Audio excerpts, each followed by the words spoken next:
ہمارا مطالبہ IPPs کو لگام دینے کا ہے۔ اب تک اعلانات اور گفتگو اور بات چیت تو ہوئی ہے، ہم حکومت سے یہ چاہتے ہیں کہ یہ چیز تحریری طور پر، واضح طور پر، متعین طور پر طے ہونی چاہیے کہ اب IPPs کا یہ جو دھندا ہے اس کو کہیں روک لگنی چاہیے۔ جو بوسیدہ خراب پلانٹ ہیں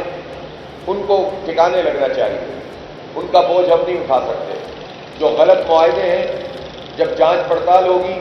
اور مکمل جانچ پڑتال یعنی فارنزک آڈٹ ہوگا تو اس کے نتیجے میں سب پتہ چل جائے گا کہ کون کون ملوث ہے۔ اور افسوس کی بات یہ ہے کہ 1994 سے لے کر اب تک 30 سال میں ہر حکومت نے ان IPPs کو طاقت پہنچائی ہے، نئی نئی IPPs لگی ہیں، غلط سلط جو ہے وہ معاہدے ہوئے ہیں اور اس کے نتیجے میں پاکستان کا برا حال ہو گیا ہے۔ اور 2 ٹریلین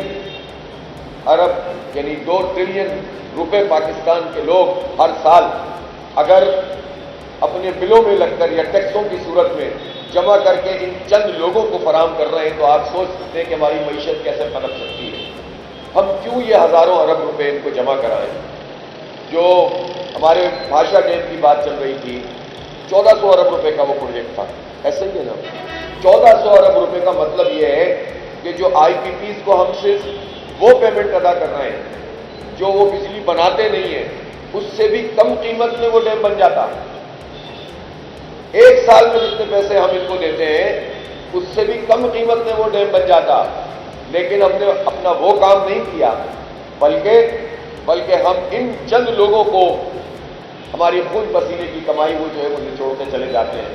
تو اس لیے کسی صورت میں بھی اب IPPs کو تو اسپیئر نہیں کیا جا سکتا کہ وہ لوٹیں، کھائیں، مزے کریں اور پاکستان کے کروڑوں لوگ جو ہے وہ ذلت والی زندگی گزاریں۔ اس کے لیے حکومت کی طرف سے جب تک واضح اور متعین طور پر چیز نہیں ہوگی، اور ہم مذاکرات میں یہی چاہتے ہیں کہ یہ چیز بالکل واضح اور متعین طور پر سامنے آئے، ہم کسی جو ہے وہ وعدہ فردا پہ یقین کر کے جانے والے لوگ نہیں ہیں۔ ہم سمجھتے ہیں کہ یہ IPP والا مسئلہ 100% ایڈریس ہونا چاہیے تاکہ چند ماہ میں پاکستان کے عوام کو ریلیف ملنا شروع ہو جائے اور پاکستان کی معیشت کچھ چل پڑے۔ ہم یہ چاہتے ہیں کہ تنخواہ دار لوگ جنہوں نے پہلے بھی ٹیکس جمع کرایا ہے، 368 ارب روپے جمع کرایا ہے، یہ تنخواہ دار لوگ اب مزید ٹیکسوں کا بوجھ برداشت نہیں کر سکتے۔ ایک طرف تنخواہیں ہیں اور دوسری طرف مہنگائی ہے۔ مہنگائی کے نتیجے میں اگر کسی کی مثال کے طور پر 1,00,000 روپے تنخواہ بھی ہے، 2,00,000 روپے تنخواہ بھی ہے، 3,00,000 روپے بھی ہے، 50,000 ہے، تو جو اگر 1,00,000 روپے تنخواہ ہے تو مہنگائی کے بعد اگر یہ 1 سال میں 20 سے 25% انفلیشن ہو جاتا ہے تو اس کے نتیجے میں وہ تو آدھی کتنی رہ گئی، 80%، 83% رہ گئی۔ یعنی جو چیز 1,00,000 روپے میں خریدی جا سکتی تھی وہ اب 1,20,000 روپے میں خریدی جائے گی، تنخواہ تو کم پڑ گئی ہے۔ پھر اس کے بعد آپ ٹیکس مزید بڑھا دیں جتنا پہلے اس نے دیا تھا، تو آپ سوچ سکتے ہیں کہ اس تنخواہ کی حیثیت رہ کیا گئی اب۔ تو یہ تو کسی صورت قبول نہیں کیا جائے گا کہ آپ جو پہلے سے ٹیکس دے رہا ہے وہ مہنگائی کا بوجھ بھی برداشت کرے، وہ انڈائریکٹ ٹیکسز بھی ادا کرے، بجلی کے اوپر ٹیکس ہو، گیس کے اوپر ٹیکس ہو، آٹا چینی دال پہ ٹیکس لگا دیا، اسٹیشنری پہ ٹیکس لگا دیا، ہر چیز کے اوپر ٹیکس ادا کرے اور پھر ڈائریکٹ ٹیکس بھی اس سے مزید وصول کیا جائے، تو یہ مڈل کلاس لوگ، یہ سفید پوش لوگ کہاں جائیں گے؟ یہ خود چاہتے ہیں کہ لوگ کیا کرپشن شروع کر دیں، لوٹ پاٹ شروع کر دیں، ڈاکو بن جائیں۔ سارے ڈاکو بھی نہیں بن سکتے، کہاں جائیں گے یہ سارے کے سارے لوگ؟ اس لیے قوم کو اس کام پہ نہ لگاؤ، نوجوانوں کے لیے راستے بناؤ، ورنہ یہ نوجوان یہ فرسٹریٹ ہو گئے تو پھر انارکی ہوگی، فساد ہوگا، کسی سے نہیں سنبھلے گا۔ جماعت اسلامی کا یہ دھرنا یہ پرامن دھرنا ہے اور ہم نے اب تک حالات کو پوری طریقے سے کنٹرول میں رکھا ہے، اور اس لیے کنٹرول میں رکھا ہے کہ پاکستان کسی بھی نئے فساد انتشار کا متحمل نہیں ہو سکتا۔ پہلے ہی حالات بہت خراب ہیں، پہلے ہی ہمارے ہاں انسرجنسیز موجود ہیں، پہلے ہی یہاں پر جو ہے وہ لوگوں میں غم و غصہ پایا جاتا ہے۔ حکومت، اداروں اور عوام کے درمیان یہ گیپ بڑھتا چلا جا رہا ہے، اور یہ گیپ جتنا بڑھتا ہے اتنا ہی فساد پھیلتا ہے۔ تو ہم مزید کسی ایسی چیز میں لوگوں کو مبتلا نہیں کرنا چاہتے۔ لیکن حکومت یہ سمجھے کہ یہ ہماری کمزوری ہے کہ ہم بیٹھے ہوئے ہیں بس اور وہ جو چاہے کرتے رہیں، تو ایسا نہیں ہے۔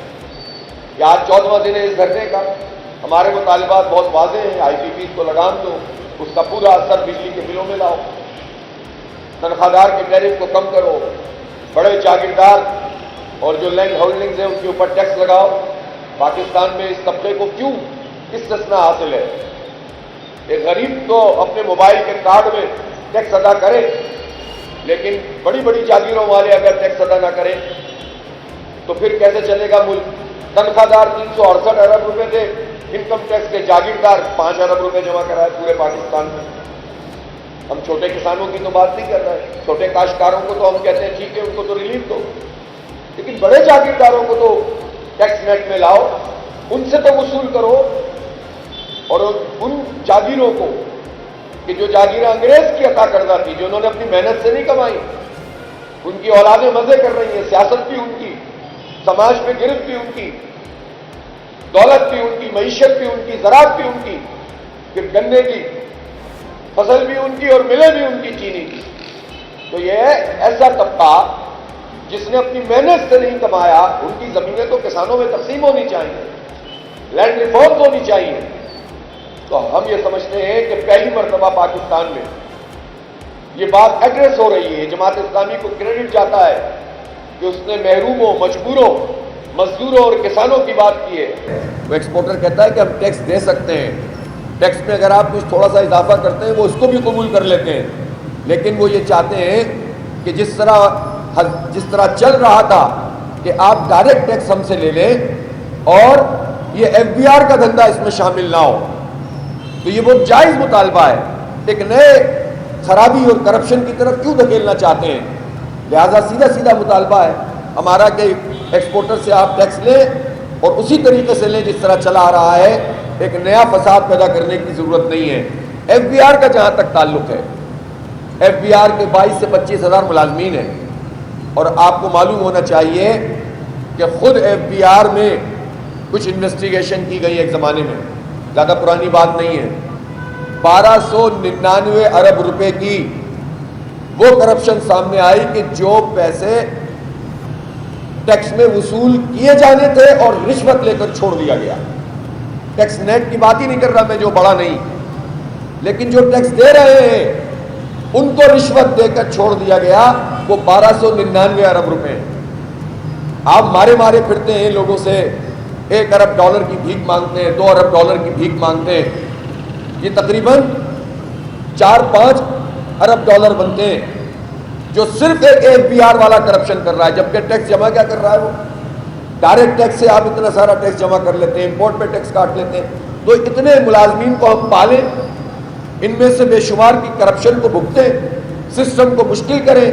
تو یہ ایف بی آر، ابھی نئے لنگڑیال صاحب چیئرمین بنے، اب یہ ان کا کام ہے نا کہ یہ 1200 ارب روپے تو میں بچا کر دیں، 1300 ارب روپے، تو پیسے موجود ہیں۔ یہ پاکستان ایسا نہیں ہے کہ بانجھ ہو گیا ہے، یہ پاکستان، اس میں پوری صلاحیت موجود ہے، چیزیں موجود ہیں، گئے گزرے حالات میں بھی، لیکن اگر سب لوٹ مار کرتے رہیں گے اور سارا بوجھ عوام پہ ڈالتے رہیں گے، یعنی ایک محکمے کی کرپشن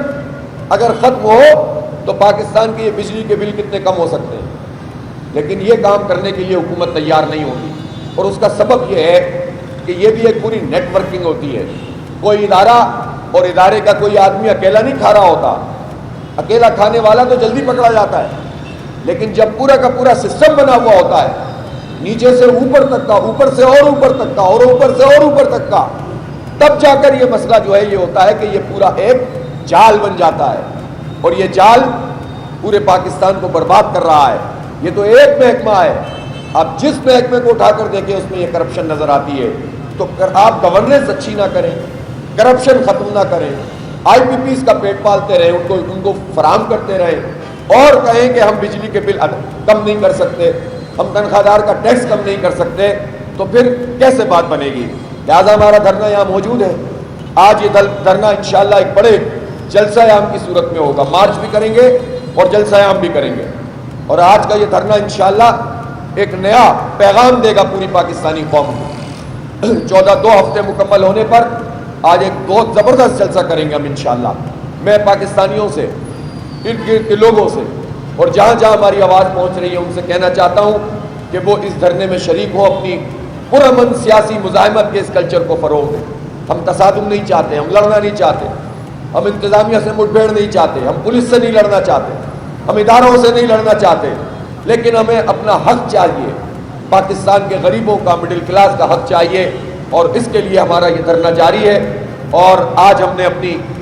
ایک بڑی مشاورت بھی مجلس عاملہ کی صورت میں ابھی پریس کانفرنس کے فوراً بعد رکھی ہے۔ ہماری مذاکراتی کمیٹی بھی تمام تر صورتحال اس کے سامنے رکھے گی، اور پھر جو بھی ہماری جماعت اسلامی کا مشورہ ہوگا اس کے مطابق ہم اس دھرنے کو اور پورے پاکستان کی اس تحریک کو ایک نئے عزم کے ساتھ جو ہے وہ آگے بڑھائیں گے۔ بہت بہت شکریہ۔